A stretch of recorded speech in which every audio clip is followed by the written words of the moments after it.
Magandang umaga at napakaganda naman talaga ng ating umaga. At ngayon ay may ipapakilala ako sa inyong isang prutas at mas kilalanin pa natin pa. Tara, samahan niyo ako. At napansin niyo na marami tayong guyabano dito. Ito ay ang guyabano at ang kanyang scientific name ay Annona moricata o mas kilala natin sa ubana. Ang puno ng guyabano ay isang tropical na punong bunga na karaniwang tumataas mula 8 hanggang 12 metro ang taas.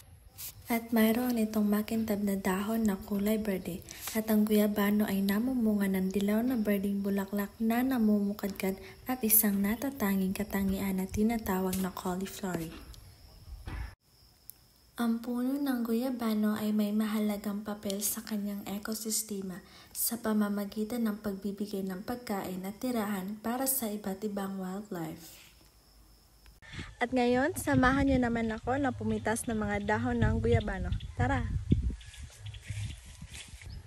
At nakakuha tayo ng ubana kaso hindi pa natin to makain sa ngayon kasi hindi pa siya hinog. Kailangan muna natin magantay ng mga ilang araw bago natin to makain. At magpipitas tayo ng dahon ng guyabano at ilalaga natin ito at tuturuan ko kayo kung paano ito gawin.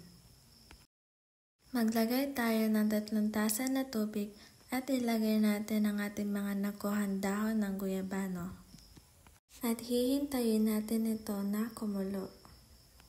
Pagkatapos ay ilagay natin ito sa isang lalagayan at hintayin lamang natin ito na lumamig. Ang guyabano ay mayaman sa vitamina C, mayaman sa dietary fiber, mayaman din ito sa calcium at copper na nagpapatibay ng mga buto. Ang mataas na nilalaman ng potassium at magnesium sa guyabano ay nakatutulong sa pag-control ng blood pressure at iba pa. Bakit mahalaga ang saringbuhay ng Pilipinas? Ang saringbuhay o biodiversity ng Pilipinas ay napakamahalaga sa maraming aspeto, hindi lamang para sa kalikasan kundi pati na rin sa kabuhayan at kultura ng mga Pilipino. Ang saringbuhay ng Pilipinas ay hindi lamang isang yaman ng kalikasan kundi isang mahalagang bahagi ng buhay at kultura ng mga Pilipino.